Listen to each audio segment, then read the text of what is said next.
Boa noite! Olá! Estamos mais uma vez aqui reunidos hoje com um tema muito importante, muito legal. Esperando aparecer aí pro pessoal. Isso. O pessoal já está entrando. Sejam bem-vindos, todos que estão chegando. Hoje a gente tem um tema bem polêmico, né? Bem discutido, né? Vou chamar o Léo aqui já pra gente já começar a se arrumar e já se aprontar.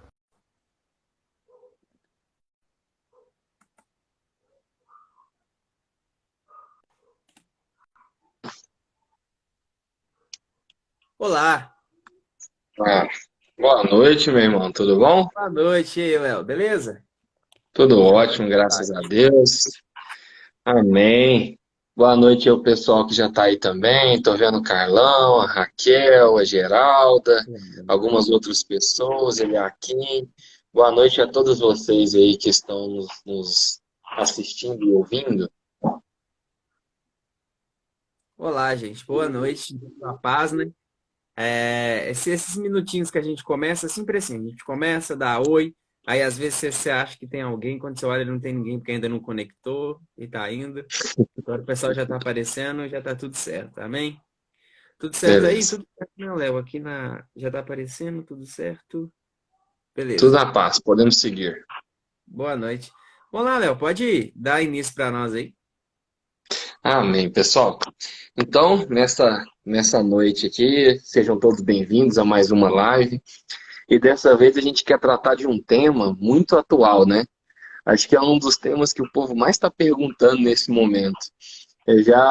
Todo mundo que é pastor, é professor, pregador do evangelho, está recebendo diversas perguntas, principalmente desde que começou a pandemia, né? Perguntando sobre escatologia, sobre Apocalipse, sobre o final dos tempos. Então eu conversei com o Jefferson, a gente achou bom a gente falar sobre esse tema também. E eu achei muito legal a visão que o Jefferson colocou, né? Que Deus colocou no coração dele para trazer para nós hoje, que a gente vai apresentar para vocês, porque o Apocalipse, ele não é um livro de sofrimento, de dor, de desespero. Apesar de ele ter falado da grande tribulação, de sete trombetas, de sete taças, que são coisas bem complicadas que vão acontecer no mundo, mas a mensagem central do Apocalipse não é essa. A mensagem central do Apocalipse é uma mensagem de paz, de esperança, de vitória do Cordeiro e de sua igreja, do Cordeiro e de sua noiva. Então nós queremos mostrar para vocês isso, que o Apocalipse não é algo a se temer. Ao contrário, é algo que nós podemos entender e podemos aplicar na nossa vida e podemos ver com esperança. Porque como tudo na Bíblia, é uma grande mensagem de amor. E é isso que nós vamos estudar aqui nessa noite, começar já hoje e vamos dar continuidade depois. Então, antes da gente seguir mais, falar mais, trazer outras informações, vamos orar? Ô, Jefferson, você ora para nós então hoje, começando essa live? Ora sim. Senhor, meu Deus, Senhor, é muito importante nós ouvirmos a respeito da Tua palavra, é muito importante nós Sim, sim. compartilharmos a Tua palavra. E sabemos também, Senhor, que alguns conflitos externos, Senhor, algumas notícias nos deixam com medo. Mas a Tua palavra, Senhor, ela nos dá esperança. E a Tua palavra, Deus, ela nos dá vida. E, Senhor, nós queremos profetizar essa vida no coração dos nossos irmãos hoje. Que todos aqueles que possam assistir essa live até depois, Senhor, para aprender um pouco sobre esse tema de escatologia, para aprender um pouco sobre esse tema Amém, que sim. às vezes traz tanto medo, mas que na verdade Amém, não precisa, Senhor. Que a verdade, a Jesus. Tua palavra vem estar sendo Abre revelada. os nossos olhos, abre a tua palavra para nós, Senhor. O verdadeiro relacionamento, o verdadeiro conhecimento e revelação de quem o Senhor é. Em nome de Jesus, amém. Amém. Amém. Glória a Deus. Então, meus irmãos, agora, só para falar com vocês, a nossa proposta é fazer duas lives sobre Apocalipse, sobre o fim dos tempos. Essa de hoje e mais uma na semana que vem, nesse mesmo horário, nesse mesmo canal. Então, à medida que vocês forem, que vocês forem assistindo, se tiver alguma pergunta, alguma coisa que você quer saber, vai colocando aí nos comentários. Como o Jefferson falou, tem uma caixa de pergunta aí também. Você pode ir mandando para nós Se a gente conseguir responder, a gente responde. Se não, a gente guarda. E aí na live da semana que vem também, se a gente tiver se tiver a nosso alcance, a gente traz a resposta e vamos fazer uma live mais interativa mesmo, porque esse é um tema muito importante para a gente, né? Já que estamos nos últimos dias. E antes de passar a palavra para o Jefferson, eu só queria ler uma frase que eu até passei para ele hoje, e já para assim, balizar o nosso texto, o nosso estudo hoje, sabe? A gente viu alguns vídeos, deu uma estudada sobre Apocalipse para poder trazer para vocês. E uma das frases de um teólogo que eu estava vendo, que eu estava ouvindo os vídeos dele, estudando para poder trazer uma visão melhor para vocês hoje, ele falou uma frase que eu falei assim, não, essa eu tenho que escrever, essa eu tenho que falar com o pessoal. A frase é o seguinte: o Apocalipse é a esperança, é a mensagem e boa nova igual a dos evangelhos. É a resposta de Jesus ao mundo conturbado. E ele diz a seus filhos: não se preocupem, queridos, estou voltando para buscar vocês. O Apocalipse é Deus dizendo: eu amo vocês e ainda cuido de cada um. Em breve voltarei. Quer abrir sobre o Apocalipse dessa forma. É o nosso Deus falando: eu te amo, eu cuido de você e eu estou voltando. E ele nos dando ideias, né, nos dando diretrizes sobre o que haveria de acontecer para que a gente não ficasse perdido. E já dizendo como tudo termina, para que a gente pudesse ter esperança e paz, e não medo. Lembra que Jesus, todas as vezes que ele se envolvia numa situação, ele sempre trazia essa palavra: não temas, tenha um bom ânimo, sou eu, paz seja convosco. E é isso que o Apocalipse continua dizendo: paz seja convosco, não temam, tenham bom ânimo. Amém? Então vamos lá. Nós vamos passar para as visões. Você quer comentar alguma coisa, Jefferson? Vamos lá, gente. Seguinte. Primeira coisa que eu queria comentar, eu estava perguntando ao Senhor, orando. Na verdade, eu estava orando e Deus me começou a falar comigo sobre esse tema até antes do que eu esperava. Eu tinha separado um dia para orar por isso, aí eu estava orando, o Senhor já foi falando comigo já, e uma das coisas que ele me deixou bem claro é: muita gente tem muito medo a respeito do porquê e da volta de Jesus, né? Eu mesmo já tive esse medo. Eu lembro quando eu estava estudando, um dia, em uma das ministrações, um dos pastores ele estava ministrando e falando da importância que nós temos das igrejas. Ele estava falando o que seria uma igreja excelente. E uma igreja excelente é uma igreja que prega sobre a volta de Jesus e fala sobre a volta de Jesus. E nesse tema, ele falou também: gente, tem muita gente que tem medo da volta de Jesus. Eu era desse jeito, eu pensava desse jeito também. E eu queria trazer aqui esse tema primeiro. Quem aqui já teve medo da volta de Jesus? Um dos pontos que as pessoas trazem isso é porque uma igreja, por exemplo, eu já participei de algumas igrejas que elas nos colocavam a volta de Jesus como um medo em cima da pessoa. Falava assim: olha, volta para a igreja logo. Se você não voltar para a igreja, Jesus vai voltar, aí você vai ficar. Ou então: vamos na igreja comigo, porque Jesus está voltando, você tem que ir na igreja para você não ficar. Dando uma ênfase na volta de Jesus, como se a volta de Jesus fosse simplesmente para você não ficar. E às vezes um pouquinho pior, fazendo com que, se a nossa ida à igreja ou o nosso cumprir dos mandamentos comprasse a nossa salvação, para que nós pudéssemos estar com Jesus quando ele voltasse. Uma das partes é essa. Só que a Bíblia nos ensina a respeito de graça, e ela fala que nós não merecemos aquilo que Jesus comprou para nós, a salvação que nós temos.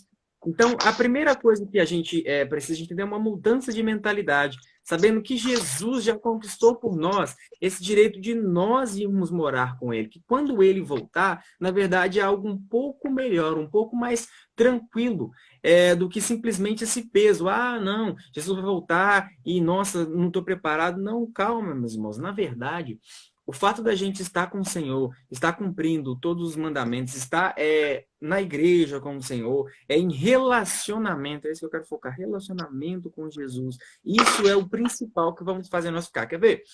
Quem tem Bíblia aí, abre em 2 Timóteo, capítulo 4, versículo 8. 2 Timóteo 4, 8. Isso aqui Paulo estava escrevendo para Timóteo, é um dos filhos que ele chama de filhos na fé, que é muito importante para ele. Ele fala sobre, tá falando com ele lá bem no finalzinho da carta já, ele fala assim, ó, 2 Timóteo 4:8.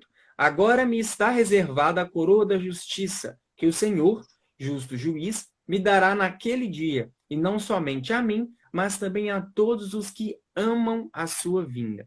Pelo contrário, a Bíblia ela não nos ensina a ter medo, ou ela não nos ensina a ter receio da volta de Jesus. Ela nos ensina a amar a vinda do Senhor. Tanto que aqui Paulo fala que vai ter recompensa para quem ama a volta do Senhor.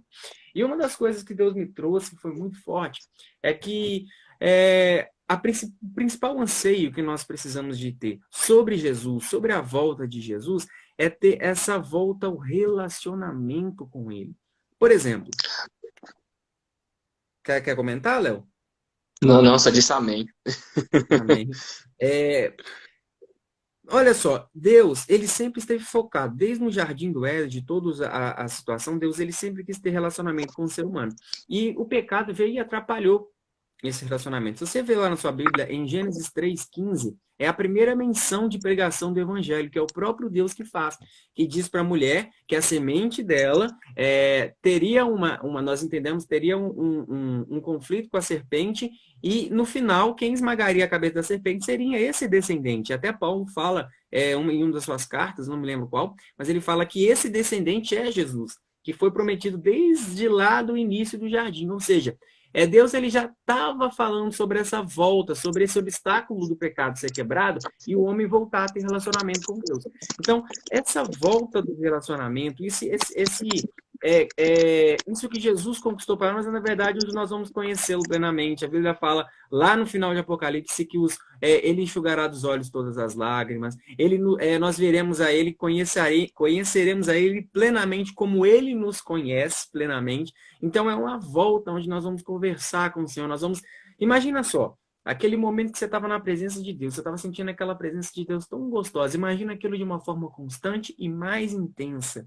É justamente isso que o Senhor tem preparado para nós, muito mais do que isso, que é nós estarmos de volta com o Senhor, estar tendo relacionamento com Ele. Então nós não precisamos de ter medo, a gente não precisa de ter receio sobre a volta de Jesus. Primeiro, se você olhar pela palavra e pela Bíblia, você vai ver que o que Jesus conquistou por nós já está conquistado. O que nós temos que fazer é permanecermos firmes, é nós estarmos firmes naquele que nos chamou. E que firmeza é essa? Seria a firmeza de relacionamento, a firmeza de vida com Deus, de estar em relacionamento com os irmãos que nos fortalecem com Deus, mas de principalmente voltar a exercer aquilo que Jesus conquistou por nós, que é o relacionamento de volta, que foi perdido, né? Lá no Jardim do Éden, que veio passando por sempre obstáculos e obstáculos, até que Jesus veio e resolveu esse problema de uma vez por todas, né? Então, quando Jesus voltar, nós teremos de volta esse relacionamento. Isso é importante dizer. E logo após essa sequência, eu tinha até conversado com o Léo, o Apocalipse, gente, ele é um pouco confuso. Eu gosto de uma frase ele é um estudioso muito grande da Bíblia. Quem aqui já ouviu falar na Bíblia Shedd, de estudo Shedd? Quem escreveu ela foi o Russell Shedd. Russell Shedd, ele é um missionário americano, o Léo conhece. Ele veio para o Brasil e ele teve o ministério dele aqui. E ele fez um estudo, fez uma Bíblia de estudo muito bem pautada, muito bem feita, e ele falava uma frase sobre o Apocalipse que eu gosto muito. Ele falava que o Apocalipse é Deus ensinando o final através de enigmas.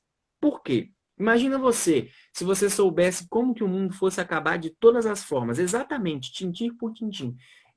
Você pode ter o coração bom, mas imagine no passar de todos os tempos, de todas as épocas, o que as pessoas não fariam com essa informação? Durante muito tempo a Bíblia já não podia ser traduzida na linguagem das pessoas porque era escondida.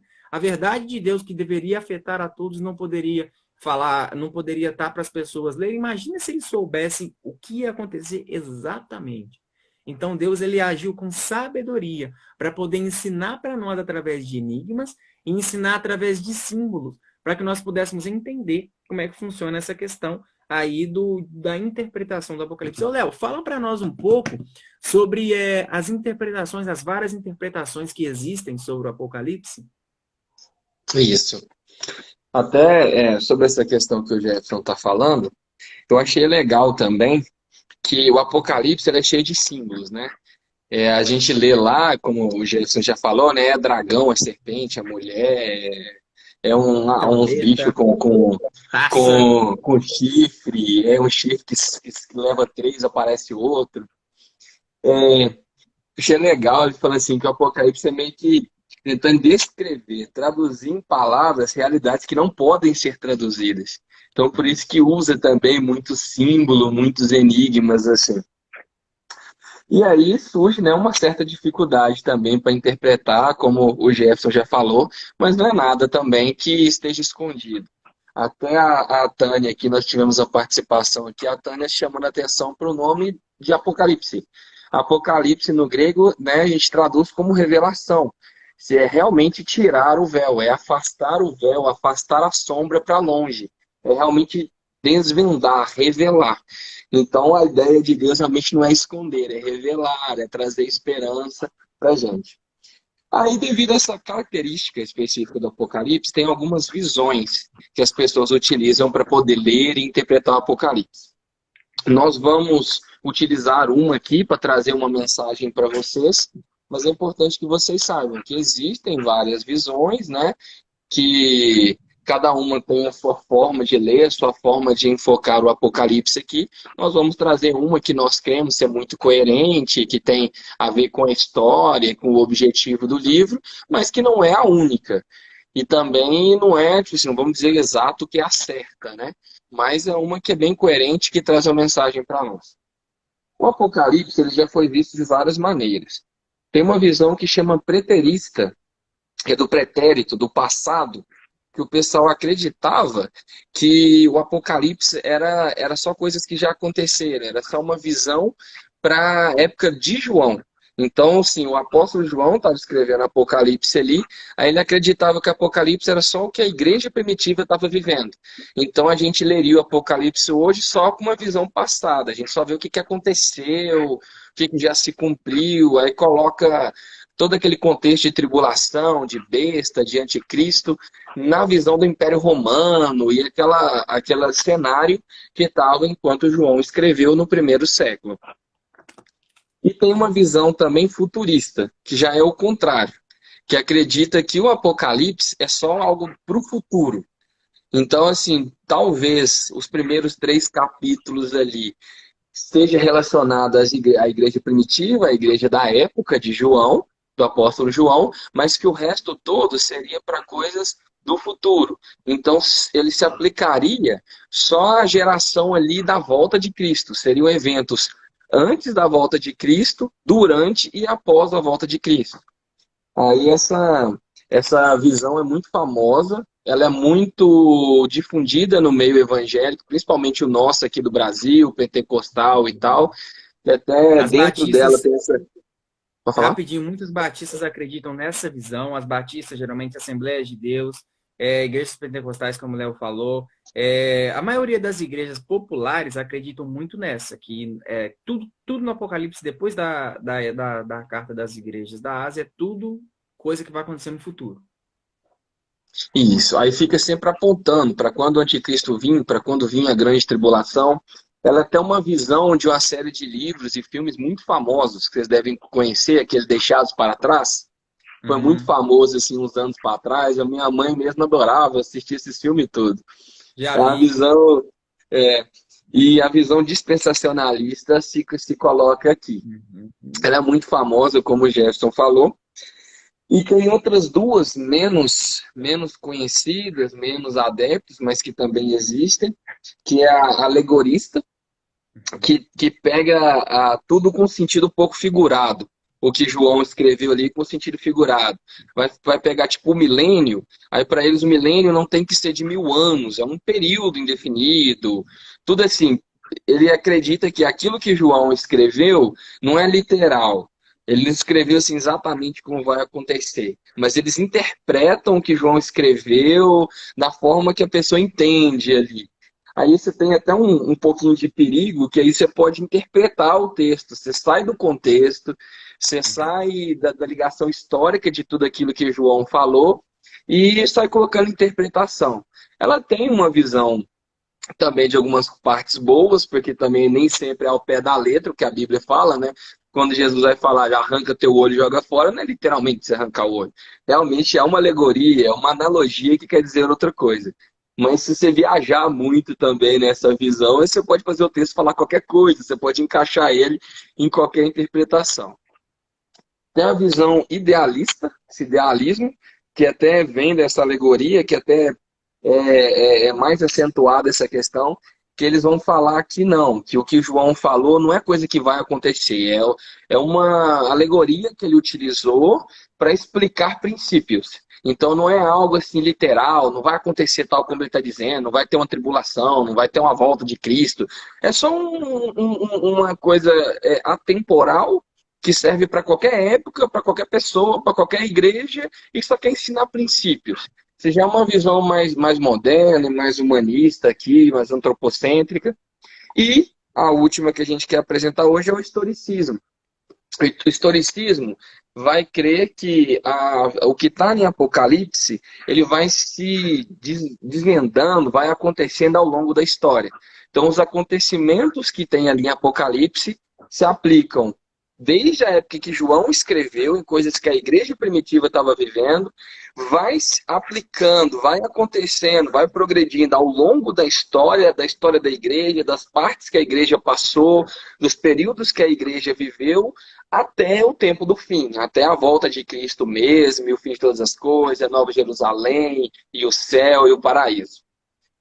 Aí as duas mais famosas aqui, né, como a gente já falou, essa futurista que crê no Apocalipse para o futuro, e essa historicista que acredita que no Apocalipse vai ao longo de toda a história da igreja e do mundo, da humanidade também, a partir de João até o fim do mundo.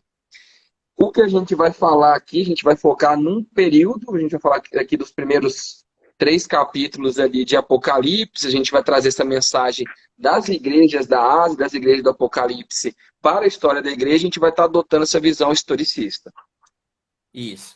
Gente, como o Léo disse, muitas dessas são complicadas, principalmente a idealista e a outra que ele falou, que acha que é tudo. O problema delas é Alegorista. achar que tudo é alegorista, achar que tudo é alegoria, achar que tudo é sentido figurado, mas na verdade não é. A Bíblia, lá em Apocalipse 1 já fala que nesse livro estão coisas que estão acontecendo, coisas que vão acontecer ainda no futuro. E coisas que já aconteceram, estão acontecendo e vão acontecer. Nós acreditamos muito nessa visão futurista e também na historicista. Elas são muito boas, as duas. Por quê? Porque a historicista, como o Léo disse, ela fala sobre o Apocalipse acontecendo de acordo com a história, e a gente vai aprender muito sobre ela hoje.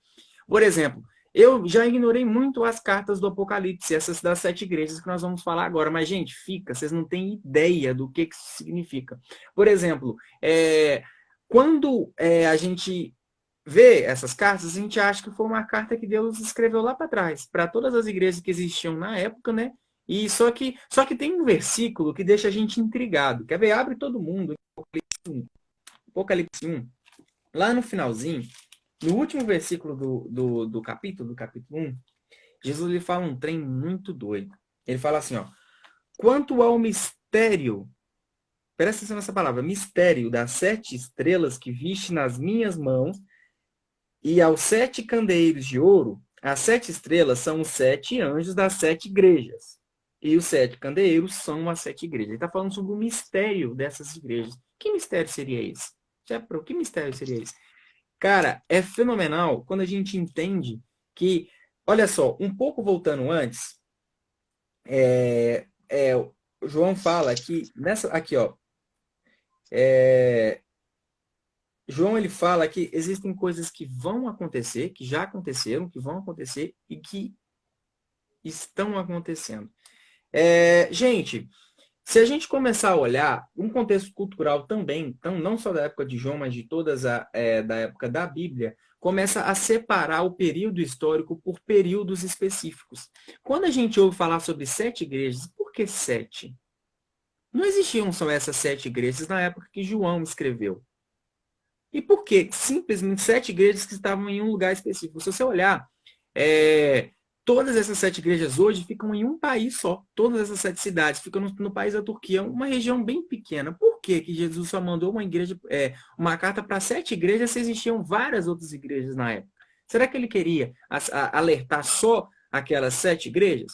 Mas esse versículo 20 nos intriga, porque ele fala sobre um mistério. Que mistério seria esse? Que coisa é essa?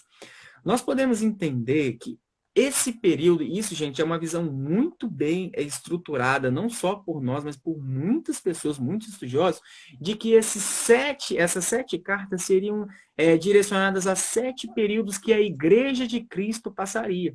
Então, Jesus ele não estaria mandando apenas um recado para as 7 igrejas que existiam, mas ele estaria usando de contextos históricos daquelas 7 igrejas para poder falar sobre 7 períodos específicos nos quais a Igreja de Cristo passaria.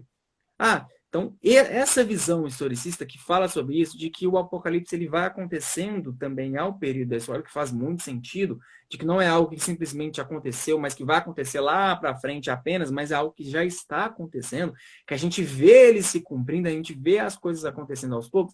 Quando a gente pega os períodos históricos e coloca na igreja, e coloca com os alertas que Jesus deu, com os elogios que Jesus deu, é algo de abrir a boca, de deixar os olhos abertos e falar, que isso, cara? Não é possível. Como que eu nunca vi isso? Então é isso que a gente vai estudar agora. Essa é a aula principal que nós teremos sobre hoje. Nós vamos falar sobre esse mistério dessas 7 igrejas. E vamos colocar esses períodos, não só em períodos históricos, mas através de elogios, através de críticas que o próprio Jesus falou sobre essas igrejas. Então vamos lá, gente. A primeira igreja, se quiser acompanhar a partir do capítulo 2, vai falar sobre a igreja de Éfeso. A igreja de Éfeso, esse nome Éfeso significa desejável, né? Uma igreja, então vamos colocar como se fosse uma igreja desejável. Se nós colocarmos essa igreja de Éfeso, por que ele escreveu primeiro para Éfeso? Essa igreja, ela tem muita semelhança com a primeira igreja, a primeira igreja dos apóstolos, a igreja primitiva do primeiro século dos apóstolos. Não só pela situação, pelo nome desejável, pelo nome, mas também pelas situações históricas. Por exemplo, Jesus ele elogia as igrejas pelo zelo que ela tinha com as doutrinas. A doutrina dos apóstolos.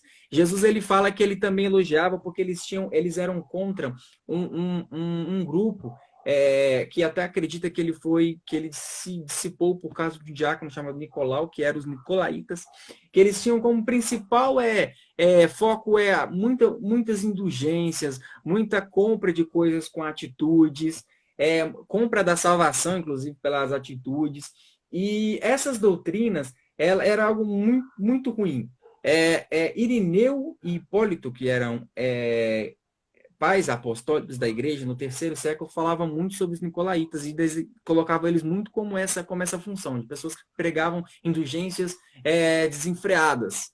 E Jesus ele falou que ele era contra essas coisas e gostava da igreja dos apóstolos, porque essa primeira igreja de Éfeso, porque a primeira igreja de Éfeso ela era uma igreja que odiava essas coisas, mas ele também deixa repreensões, que ele fala, vocês abandonaram o primeiro amor.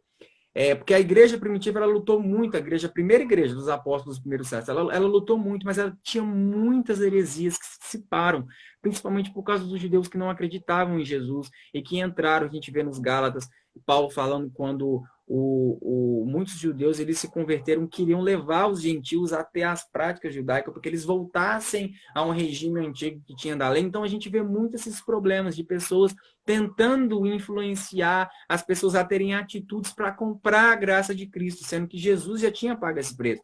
Então essa primeira igreja que nós vemos, ela tem uma semelhança muito grande com essa igreja dos apóstolos, pelo amor, pelo zelo evangelístico que eles tinham, ou como que eles lutavam e iam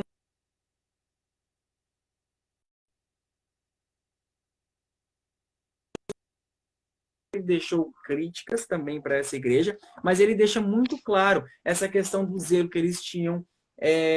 O ponto geográfico dessa igreja de Éfeso, onde ela ficava, da cidade de Éfeso, ele era muito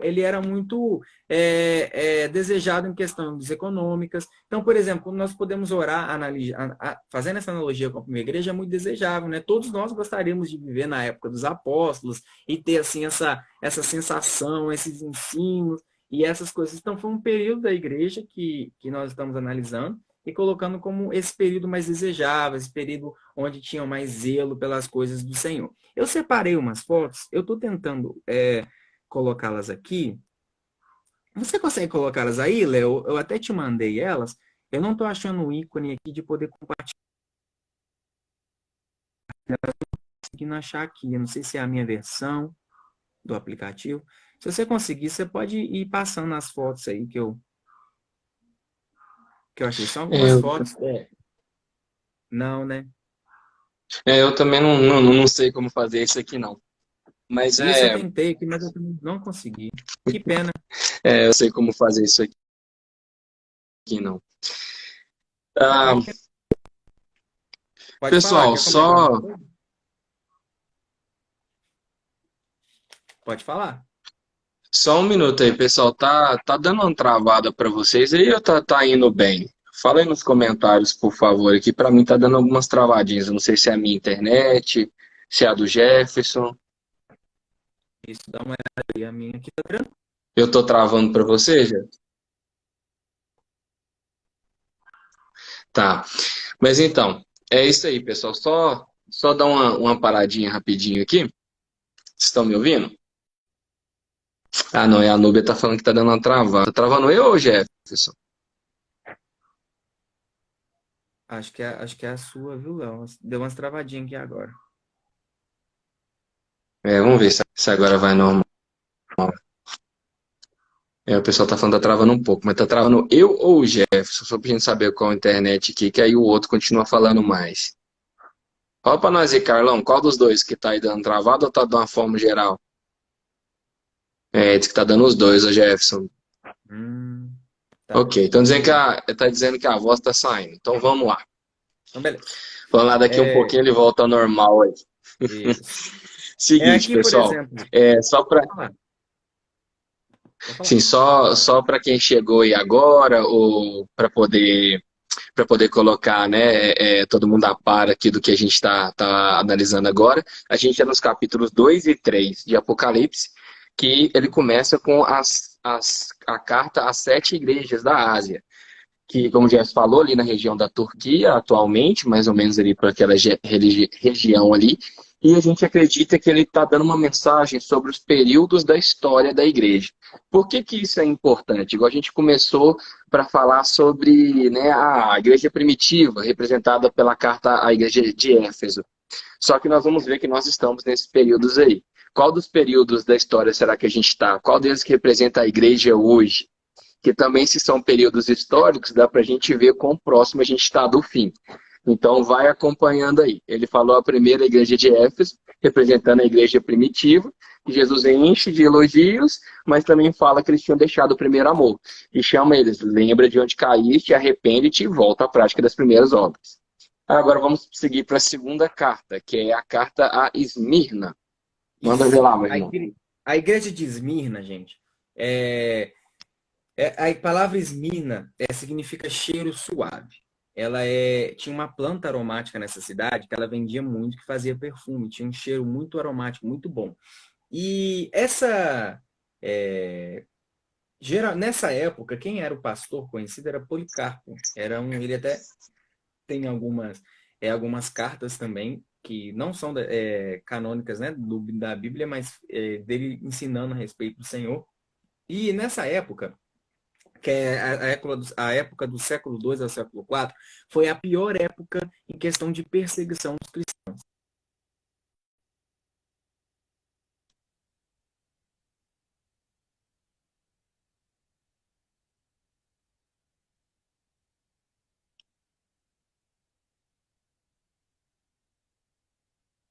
Apareceu para mim reconectando.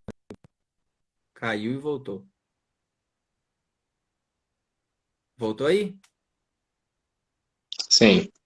Jeff, Beleza. é só a internet mesmo, irmão. Sua qualidade de vídeo tá bem ruim, assim, tá dando umas travadas. Olha aí se tem mais alguém usando a internet, alguma coisa assim, pode ser que ajude. Desligar de outras coisas na casa que estiver usando a internet. Pior que não tá tudo certo. Eu vou. Bora aí, vou reiniciar então, vou desligar e ligar de novo. Não, voltou normal aí. Se quiser continuar a Voltou? falar, agora voltou até a qualidade do vídeo. Isso. A segunda igreja, essa igreja de Esmina, É interessante a gente ver, porque foi o pior período de perseguição da igreja. E Jesus ele deixa um alerta aqui, ó, muito, muito interessante. Por causa dessa perseguição muito grande, Jesus ele fala, olha, por mais que vocês sejam pobres, vocês são ricos. Jesus deixa claro isso para eles. É interessante essa palavra e o significado de cheiro suave. Por quê? Porque esse martírio dos cristãos dessa época, do século II ao século IV, a gente todas a nós até hoje. Quando a gente olha e vê não só o que eles fizeram, mas o que eles passaram, isso fala, nossa, o tanto que a gente precisa de se dedicar ao evangelho, tanto esse perfume que eles exalaram, desse sacrifício, dessa conquista deles na época, traz para nós até hoje uma lição, da gente sempre estar continuando, pregando o evangelho de Jesus.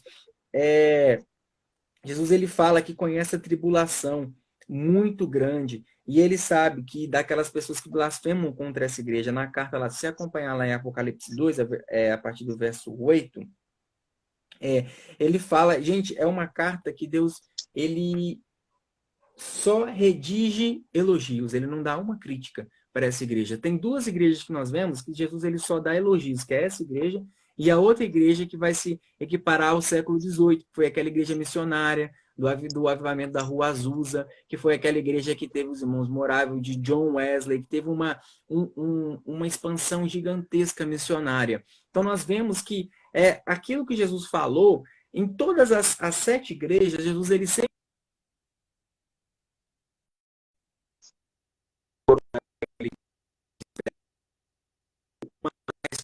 então, todas as igrejas, ele sempre fala que vai estar voltando, ele sempre fala que está chegando o momento que Jesus vai voltar. E engraçado que na 7ª igreja, que seria o período que nós vivemos hoje, que é a igreja de Laodiceia, ele fala que já está à porta e bate. Então, não só as características batem, mas nós vemos que Jesus ele deixa bem claro em cada ponto, em cada carta, em cada uma, ele deixa para cada período um aviso de que ele está voltando. Então, assim, às vezes as pessoas falam, nossa, mas Jesus está falando que está voltando há não sei quantos mil anos e não volta. E é justamente essa principal mensagem que ele deixa em todas as cartas. Ele deixa um aviso de que ele está voltando. Mas na última, que é a qual nós estamos, ele fala que já está à porta e bate. Ele não está voltando, ele já está aqui. Já está chegando, já está vindo. Então, ele sempre fala, dá uma mensagem de incentivo para todos os períodos históricos da igreja, falando, olha, continua firme, você vai ter a sua recompensa. Continua firme, você vai ter a sua recompensa. Tem mais uma fase para vir da igreja. Continua firme, você vai ter a sua recompensa. E na última, ele fala sobre isso. Ele fala, olha, que segue na Bíblia significa perfeição. Significa que é a perfeição de toda a completude da igreja, ela vai ser cumprida. Então, Jesus ele pega 7 igrejas com características da época para poder explicar não só para o pessoal da época, mas para nós que teriam 7 períodos específicos da igreja, que esses 7 períodos seriam separados e cada período passaria pelos seus problemas, passaria pelas suas, entre aspas, exaltações, pelos seus elogios, a quais todos esses Jesus estaria com a igreja e estaria falando com elas. Então essa é a principal mensagem que nós vemos também. Então, essa época, a segunda igreja de Esmina, nós colocamos ela na época da igreja da igreja patrística, que é a igreja dos pais da fé, dos pais apostólicos, né, que foram os discípulos dos apóstolos, que reinam do século II ao século IV. Então, Jesus ele deixa esse recado para nós aí, de que esse perfume dos mártires, ele ia perfumar a nossa igreja até hoje. Terceira igreja, de Pérgamo. Aqui já começam as coisas a ficarem um pouco mais tristes. Nesse período, a igreja romana, que é a igreja, hoje nós conhecemos como igreja católica, a igreja romana, o Império de Roma começou a infiltrar na igreja. Então, eles começaram, gente, a escolher os líderes da igreja.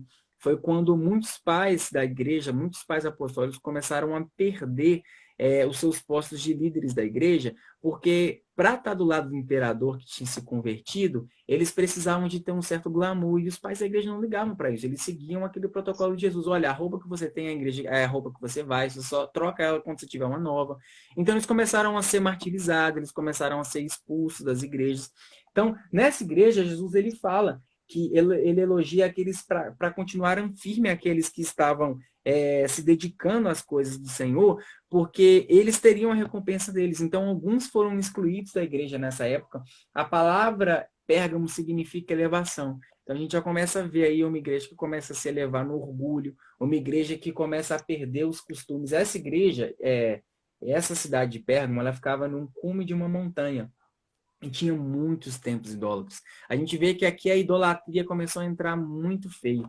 Tanto que numa das argumentações de Jesus, ele fala que tinha uma coisa que ele odiava nessa igreja, que ela tinha o trono de Satanás estava nela. Jesus fala que o trono de Satanás estava aqui.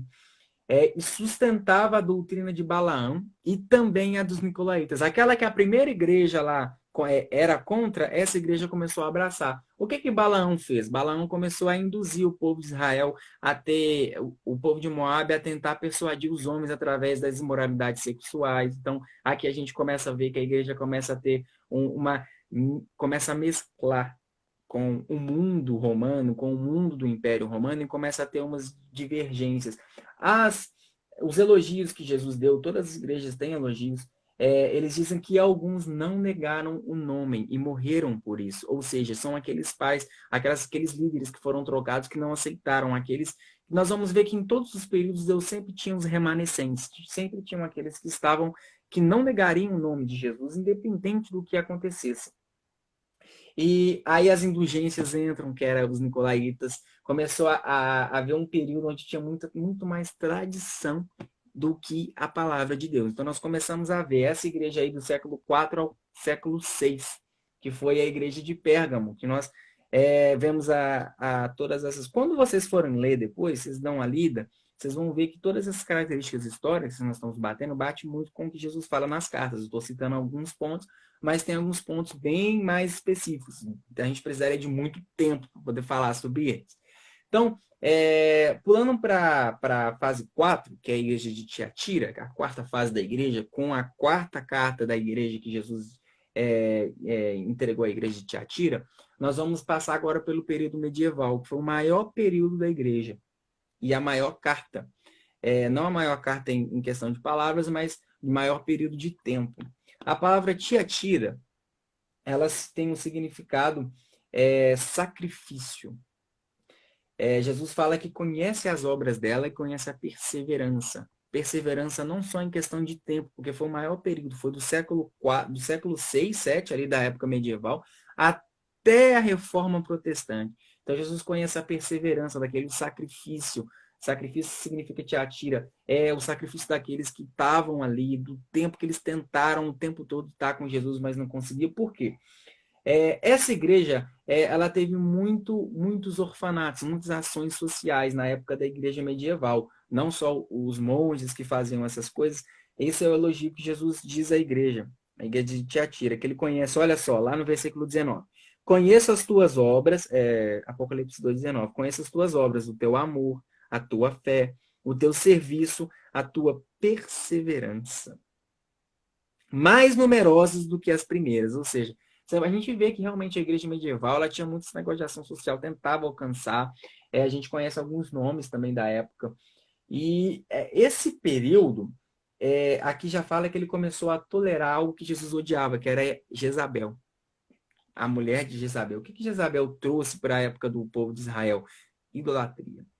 Foi aqui que a gente viu que começou a ter muito, mas muito viver de aparência, viver muito aquela questão que a gente conheceu da igreja romana que se perdeu, começou a trazer muitos ídolos para a igreja, muita adoração, muita idolatria, então que as pessoas começaram a se perder, ao mesmo tempo que aqueles que faziam as coisas boas que Jesus disse, que eram as boas obras, eles se perderam na idolatria, por ser um período também muito grande. Esse período, o quarto período, a igreja ela perdeu muito. Aqueles que tentavam ensinar muitos ensinos do que a Bíblia realmente dizia, os monges, os padres que eram bem rígidos na palavra de Deus, que queriam ensinar Jesus mesmo, eles foram muito perseguidos nessa época.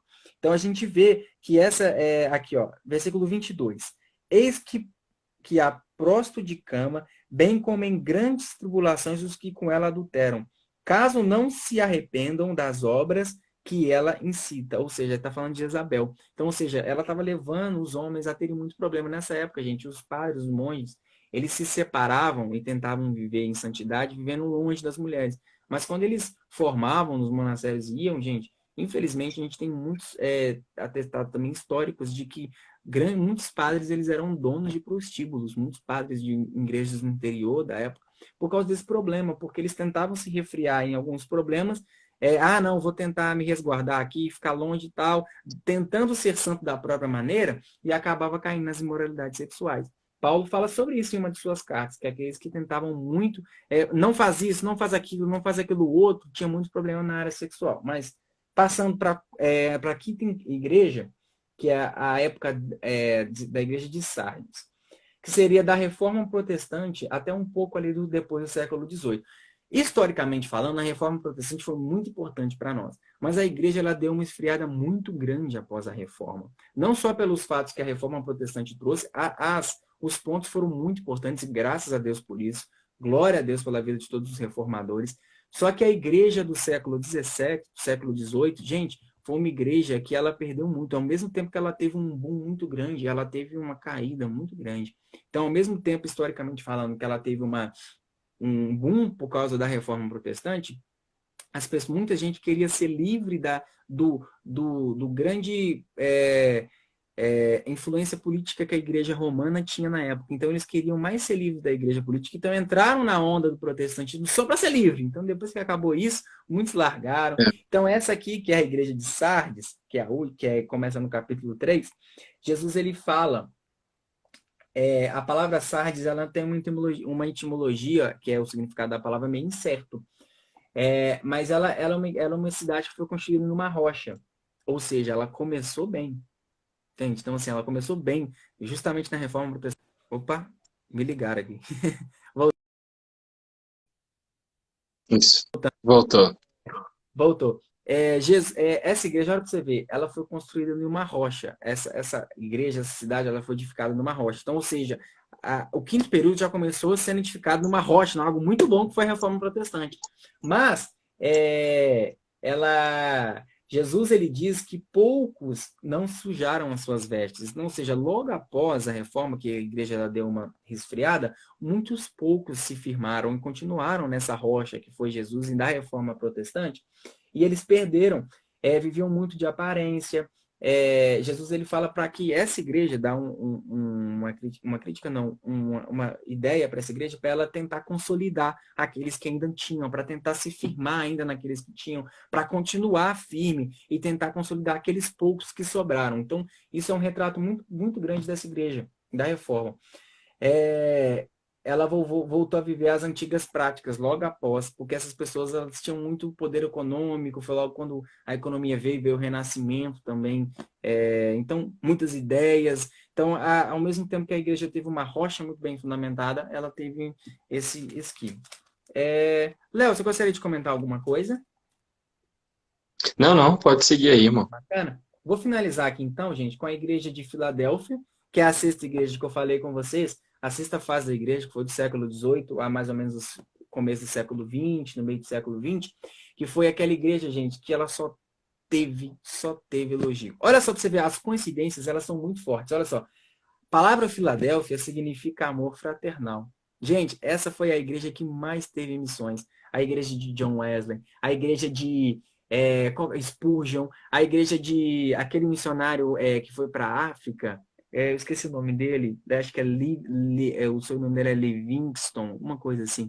Gente, foi a igreja que mais teve o boom em questão de missões. Foi a igreja que não só dos Estados Unidos, mas da Europa. John Wesley também foi dessa igreja, o reavivamento espiritual que a igreja teve foi Moráveis. Os irmãos moráveis, eles...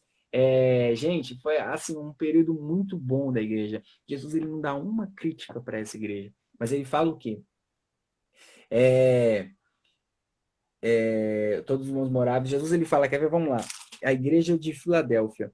E Jesus conhece as obras de Filadélfia e que colocou antes de ti uma porta aberta que ninguém podia fechar. O quanto que essa igreja cresceu, o quanto... Gente, você vai vendo as coisas, você vai falando, cara, o que é isso? Como que pode bater tanto assim? E ele fala que ela tinha pouca força.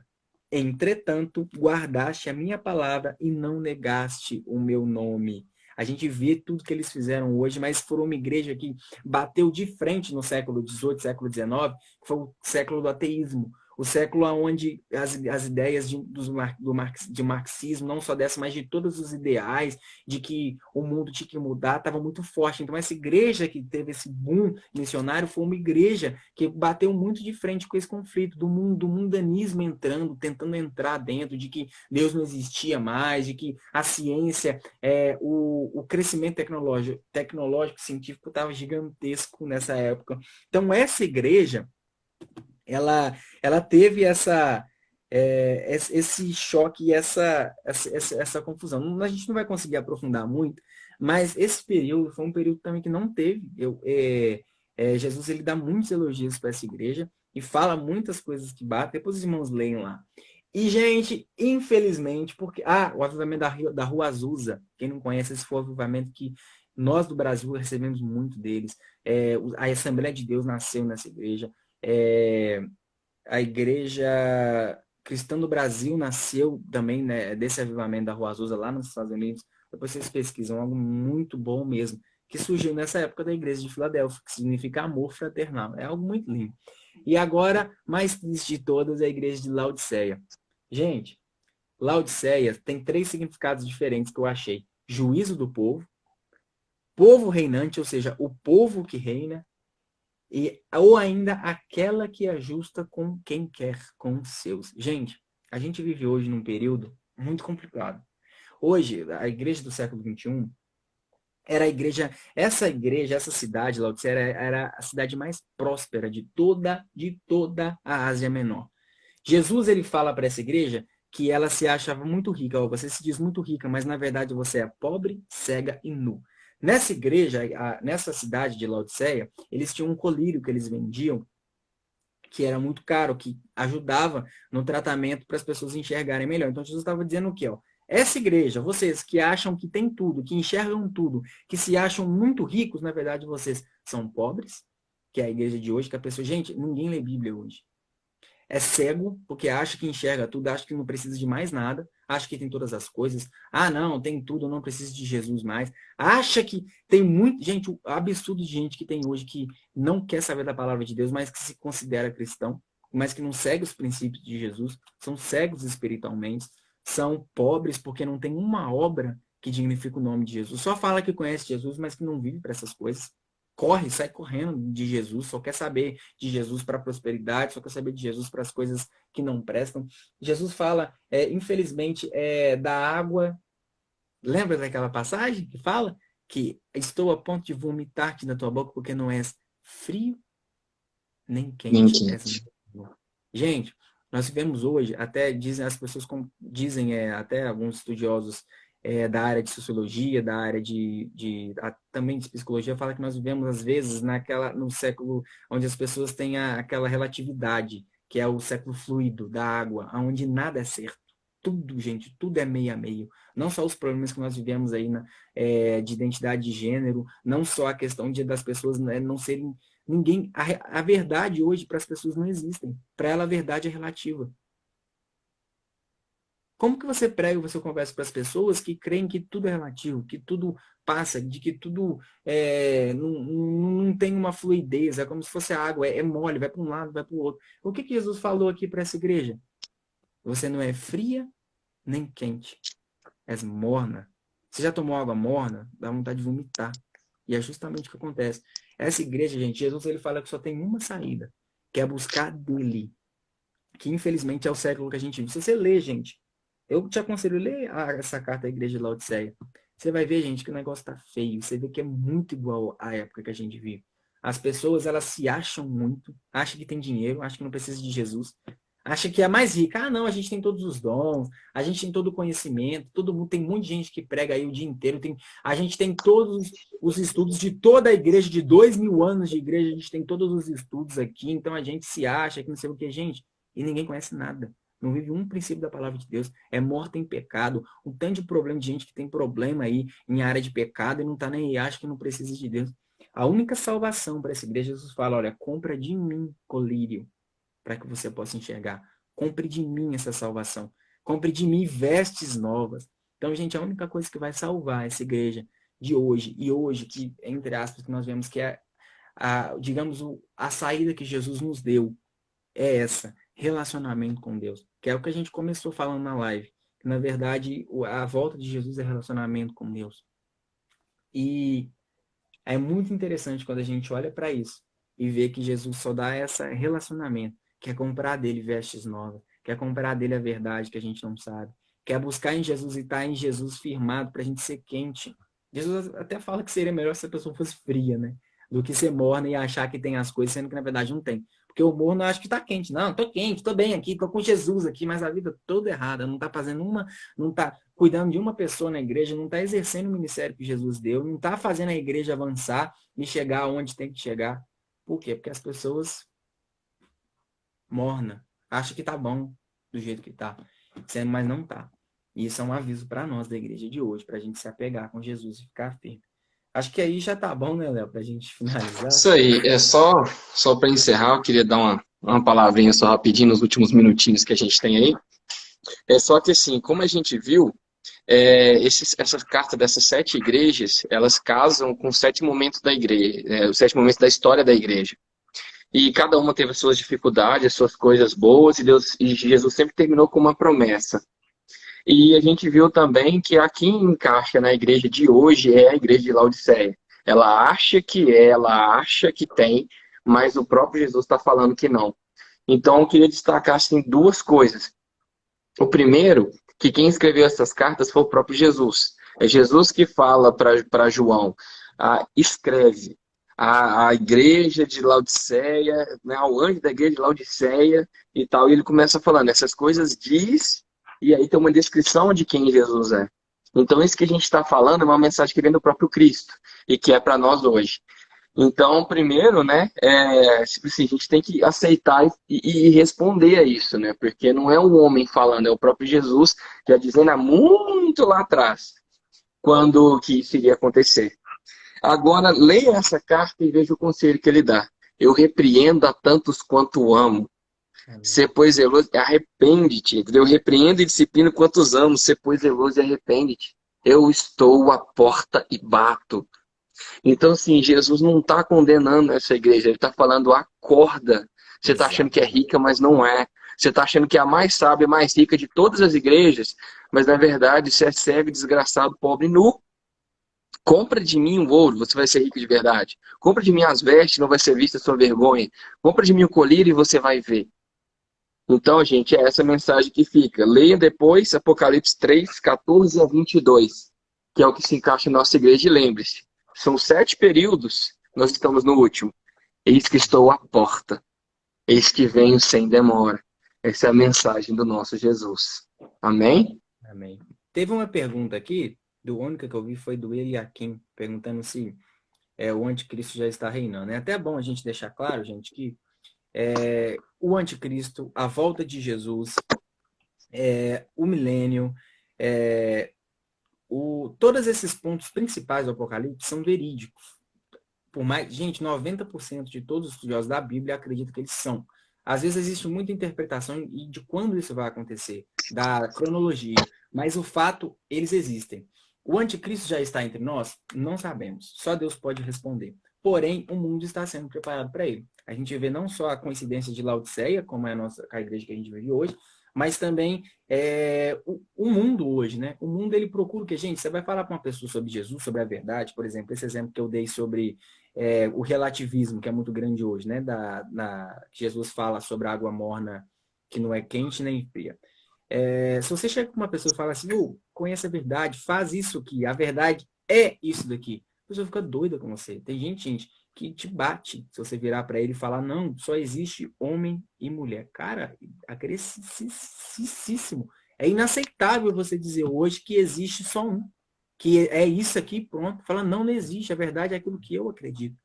Então, o mundo, ele está indo para um patamar aonde quem chegar para liderar o mundo, falar assim, não, as coisas são assim mesmo, cada um pode escolher o que quer. A verdade é o que você decidir para você mesmo. Você acha que as pessoas não vão partir para esses caras, não? A gente vive hoje num período muito complicado politicamente, onde aqueles que têm princípios distorcidos são aplaudidos pelo povo. Por quê? Porque faz o que quer, dá o que as pessoas querem. As pessoas querem saber, às vezes, de coisas distorcidas da palavra de Deus, mas quem dá isso, não importa o que faça, as pessoas batem palma. Então, o mundo está sendo preparado para ele. Você pode ver que a cada dia mais o anticristo está batendo a porta. Se ele está entre a gente não sabe. Mas reinando, a gente entende que ainda não, porque entendemos que vai ser um líder político, né, que vai governar no mundo todo. Então, ainda não existe esse líder que governa no mundo todo, não só por influência, mas por politicamente, né? Então, a gente acha que ele não está reinando ainda, entende que ele não está reinando, mas o mundo está sendo preparado para que ele venha. Acho que é isso. Isso, o espírito de anticristo já está aí, né? Como diz João. Verdade, diz João, exatamente. A cada dia mais parece que está mais próximo. É isso aí. Acho que é isso, né, Léo? Isso aí, pô. Ora para nós. Amém. Senhor, nosso Deus e nosso Pai, muito obrigado, Deus, por essa palavra que foi compartilhada nessa noite, nessa live. Nós te pedimos que o Senhor traga vida e traga revelação à palavra a cada coração que ouviu e que vai ouvir, vai assistir posteriormente, que vai ficar gravado e salvo. Em nome de Jesus, Pai. E abre os nossos olhos para que a gente possa responder ao momento histórico que nós estamos vivendo. Nós queremos realmente, Pai, comprar de Ti o colírio para ver, o ouro para ser verdadeiramente rico e as vestes para que não seja vista a vergonha da nudez, Pai. E nós queremos abrir a porta para Ti, para que quando o Senhor voltar e está próximo, o Senhor ache uma igreja santa, limpa, zelosa e de boas obras, como o Senhor deu o seu sangue para comprar e tornar ela. Ajuda a gente, Pai, e que essa palavra traga vida e ganhe vida em nossos corações. Em nome de Jesus. Amém.